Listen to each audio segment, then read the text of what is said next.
a situation where we'd planned a home birth because of COVID and everything else that was happening. We thought it would be safer and more reliable for me to actually be a part of the whole thing if we had a home birth. So we went through that whole situation of that planned. So the midwife with different midwife team and all that kind of stuff. You know, all the usual stuff, plenty of towels in the house, get puppy pads, shower screen, waterproof sheeting for your furniture and all that kind of stuff, depending on where you're going to, the birth's going to happen. So even, I mean, he was just over a week late, as opposed to our first, who was almost 2 weeks early. All right. So we were well prepared. We had all the stuff sitting there waiting, and we had the backup bag packed in case we had to go to hospital and all that kind of stuff. And it was funny because earlier in the day, or the day before, my wife was sort of saying, "Oh, I hope you're going to get some nice pictures during this," because we've got like a running joke in our house that I get the shit pictures and she always gets nice pictures of me and the kids, and she gets all the natural looking ones that I get from bad angles. It's the opposite for us. I take all the nice pictures and Hazel gets ones, right? Stand there, you stand there, and get some real posed ones. And I whether I've got a better eye than her, I don't know. Yeah. So sorry, carry on. So she said, I hope you're going to try and get some nice pictures and stuff, and because it's going to be at home and it's something to remember and cherish and all that sort of shit. And I said, yeah, because you're going to come to me and say, I think I'm in labour, and I'll just say, well, wait a minute. wait a minute. Let me set the tripod up. It's not going to work, is it? You get one of them Bluetooth shutters. click. Yeah. Hang on. Just let me change the angle. Move. And then, no, it's not going to work. There's a joke about swapping lenses for the wide angle, but that's probably not. So it was probably the night later. And she said, I think we were in bed, and about an hour after we'd gone to sleep, she said, I think it's started. I think he's coming. I'm going to run a bath and I'll get in it. Now, with our first, it took the whole weekend. So I got out of bed, bleary-eyed, and went in to check on her. And sort of, I thought I'd go to the toilet, check on her. She'd say, "Oh, I'm all right. It's not happening yet," and I could go back to bed for a bit. And she said, "It feels different this time, and it feels like it's happening." So I was trying to sort of time contractions and stuff in between all the stuff you try and do, and it was they were quite short. And so we rang the midwife team, and they said, "Okay, carry on as you're doing. Start making your way downstairs, because that's where we'd planned it all to happen.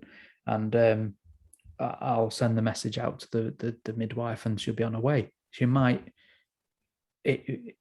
I think we've got enough time, but she might be. We need that time because she was coming from Knutsford, which is about 40, 50 minutes away from us. But don't worry. If anything changes, ring us back." So we got downstairs, started trying to set the living room up. I'm trying to put towels down everywhere, put the waterproof sheeting down, puppy pads, protect the sofa because that's brand new. And it cost a lot of money. So I'm trying to do all that as my wife is sort of doubled over in pain, saying, "This is happening right now." And I said, "Well, I'll wait here a minute, then I'll go back and ring the midwife, and we'll see what's going on." So as I'd gone out, made the phone call, I said, "This is what my wife's telling me." She said, "Right, the midwife is on her way. I can't get any message to her at the moment because she'll be driving. But I'm going to tell you to hang up and ring an ambulance because it's quite possible that he's on his way now." And then I walked into the living room to my wife, sort of really desperate and frantic at that point, sort of saying, "Yeah, I can't stop this. He's on his way." So at that point, we rung ambulance, spoke to the call handler. They talked me through the whole situation. And at that point, it's all adrenaline. It's all kicking off. No idea what's going on. Remember thinking, I don't want to do this. If there's anywhere else I could go, let's just go now. And then she said, can you see anything? Can you see a head or anything? I said, "No, there's nothing here at the moment." And then I put my phone on the sofa so that I could be with my wife on the floor and then talk to the phone over to the side. And as I turned back, then I could see a head. And then I was like, "Oh shit, no, I could see a head now." And she said, right, well, this is what we need to do. And then sort of 5-10 minutes, he was born and he was out in my arms, sat on the floor of our living room, and 5 minutes later, the paramedic walked through the door, and then 5 minutes after that, the midwife walked through the door that should have been there an hour earlier. Mm. And it was just me and my wife in the living room with my son upstairs in bed, and we were just both sort of completely sat there in shock of I think what that had just sounds happened. absolutely perfect, to be honest, man. Because I like, I know it's kind of, it kind of feels traumatic, and it kind of feels like this is what we pay our taxes for the maternity ward for. Yeah, But like, what an intimate moment to share with your wife. it's Like, if you can get through that, there ain't going to be a lot that's going to get in between you. yeah, it was definitely one of them moments. The fact that you say you want to be anywhere else, but the fact that you didn't go anywhere else, the fact that you didn't shit your pants and go and leg it, the fact that you managed to help her, the fact that you got through that together when it's fucking tough. Like, sorry, excuse my language. You'll find I swear an awful lot, but it's fine. Scary. It's scary as shit, and I'm in danger of belittling the female effort in all of this. Oh yeah, absolutely. But it's like, if you don't fucking step up now, no one else is. This is on you now. Like, you've got nowhere to go. Are you going to rise to the occasion? Because there's no one else here to help her. No, that's it. You know. Yeah. So our story, sort of similar, really. So we Isaac, who we didn't know he was going to be a boy. So yeah, so we're expecting him. This is our third one. First two, both 2 weeks late. Both were induced. Evan was absolutely fine. He's the eldest. When Lily was born, she was induced, but when she came out, she was all wrapped up a bit. Like she had the cord around her neck and she wasn't breathing, and it felt like about half an hour that she wasn't breathing for, when in reality it was probably about 6 seconds between her coming out and then untangling her. And like, that was like, I thought that was like the most traumatic, scariest. You know, it's like your baby comes out, it's meant to cry, and you just get silence, and you just like, shit. Yeah, this is not the bit you were expecting. And then when, you know, and I'm just trying to hold it together for my wife, because she's going, is she all right? And I'm going, is she all right? Yeah. Is she all right? Is she all right? Is she all right? And then she cries, and like, I just burst into tears with relief from that. Yeah. Isaac, our third one, we kind of expected him to be 2 weeks late. And we were due to go in on the Monday, or she was due to go in on the Monday to be induced. So we knew that was the case. We asked Hazel's mum to come up to look after the other two. She came up on the Saturday morning. Hazel was getting a bit fed up with being pregnant by that point, because she'd either been pregnant or breastfeeding for about 6 years at that point because of the spacing of the kids. Like, so she was just fed up of it. Like, and then I thought, I'll tell you what, we'll try and get things moving. Now mother-in-law's here to babysit, I'll go and get some curry. So I went and got us a curry, and then so she sat on, you know, the bouncy balls. Yeah. So she sat on one of them, eating this plate full of curry, trying to eat spicy food. Nothing, not working. Sit down to watch Doctor Who. Oh, she gets a bit of a twinge, and then she gets another one, and then she goes, "Oh, I think things might be starting to move." So like, the curry kind of did work. So she phoned. She got on the phone to the hospital. They said, well, yeah, early days, give it an hour and ring us back. So she did, and like, things moved along a bit, and these twinges turned into a bit, you know, she could feel them a bit more, and they were coming a bit closer, but they were still sort of 10 minutes apart or so after that hour. So she phoned up and said, what's going on? They were like, well, yeah, give it another 45 minutes or so, and then either ring us or come in. And within about 10 minutes of that, it was like, yeah, she's like, Rob, I think we need to go to the hospital.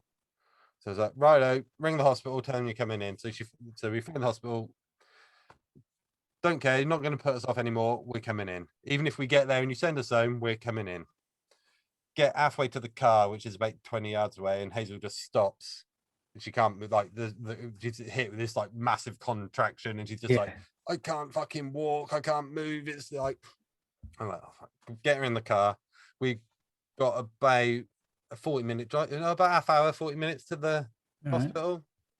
So we go about half a mile down the road, maybe a mile or so down the road, and she just goes, well, my waters are broke, while sat in the car. And I'm like, oh shit, like, right, get my phone. So I'm driving now, like, and getting faster because it's dark, but my wife's water just broke. So if I get pulled for speeding, tough shit, because at least we'll get blues and tubes to the hospital. Yeah.